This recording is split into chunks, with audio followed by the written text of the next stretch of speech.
Today I'm going to show you that concealer isn't just for covering imperfections, so I'm going to do a concealer hacks video and this is sponsored by Maybelline. I'm going to be using the Eye Eraser, Fit Me Concealer and the Dream Lumi Touch that Maybelline have provided me. The first concealer I'm using is the Dream Lumi Touch. This concealer's got a brush tip which makes application really easy and it provides the perfect sheer coverage for this tip. By highlighting the arch of your brows, it makes your face look slimmer and your eyes pop. Adding a concealer to this area draws light to it, so it instantly lifts your face, making it look more youthful, and the formulation of this concealer is sheer and light with an illuminating finish which is perfect for the brow bone. Tip number 2 is all about making the most of your eyebrows. We all know that eyebrows frame your face, so it's important that they look tidy and well groomed. Here I'm using the Fit Me Concealer. I've chosen this because of its high coverage and super blendable formula. But I've also chosen it because it gives you a natural finish. It doesn't look cakey and it doesn't dry the skin out. So I've applied it with the wand applicator that comes with the concealer, and then I'm just going in with a brush to carve out the brows. Now you can do this with your natural brows, or if you've penciled them in, it's a great way to really define the shape. It's a great tip to use if you haven't got around to tidying your eyebrows up, so if you've got a few sparse hairs that need covering, you can go over it with the concealer and it's going to make your brows look a lot tidier. Now, as I mentioned, the wand applicator of this makes using the concealer really simple because you can apply it exactly where you want it. It's definitely a favourite amongst all the professionals.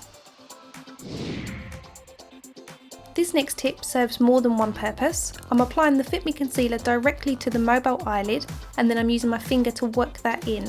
So the first reason for doing this is to neutralize the skin on the eyelid so it matches the rest of the skin on the face. It gets rid of any redness and reduces the look of puffy eyes. And the second reason we do it is it works as a great base for your eyeshadow. We all know contouring is a great way to bring some structure to the face, but highlighting alone can do this as well. And the ideal product for this is the Eraser Eye Concealer.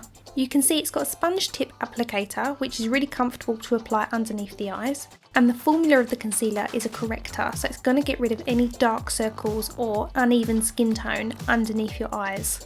It instantly gives the illusion that your face is slightly lifted and obviously a lot more bright.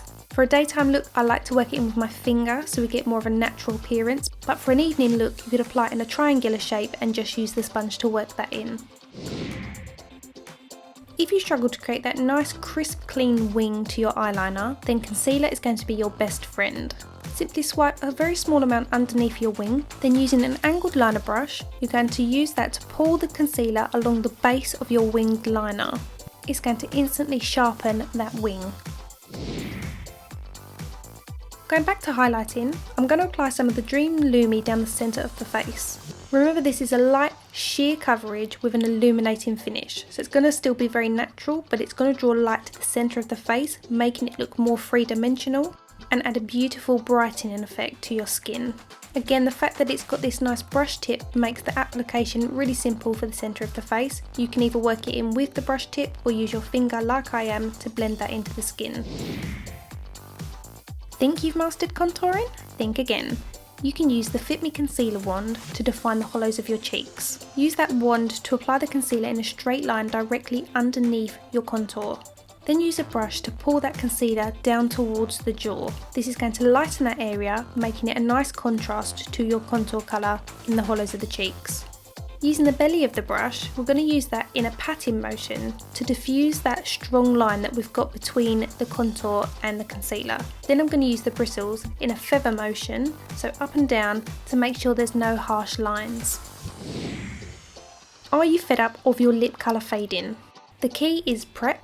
So prime your lips with a concealer. Not only is it going to prevent your lipstick from fading and shifting, it's also going to allow your lipstick to look more vibrant on your skin like it does in the bullet. That leads me on to my next tip.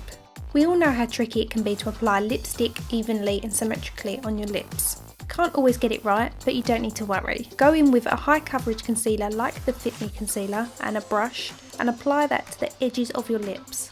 In the same way that it did for the eyeliner, it's going to clean up the edges and give you a nice crisp line to your lips. It's also going to act as a barrier, so it's going to prevent your lipstick from bleeding outside of the lines. This next tip is one I've used for many years. It's a great way to make your lips look fuller. Simply take a small amount of concealer and apply it directly to the centre of your lips. It instantly makes them look more pouty. This one is a quick and simple one on how to cover a blemish. You want to use a high coverage concealer such as Fit Me. I'm mixing a slightly lighter and darker shade together and applying that directly over the blemish. This is slightly darker than my skin tone, but it allows for me to be able to go over this with a slightly lighter concealer without it looking ashy. Then I'm going in with just the lightest of the two shades of the Fit Me concealer and my finger, and I'm just pressing that on top of the blemish, and as you can see, it literally disappears. The warmth from your skin is just blending that concealer in without making it look cakey. And that rounds up my concealer hacks video. I really hope you guys have found it helpful, and if you've got any hacks, please share them with me in the comment section below. Thank you all for watching. Please subscribe if you haven't already done so. If you've missed my previous tutorials, you can click on these now and it will take to those. Thank you for watching, and I'll see you in my next video. Bye!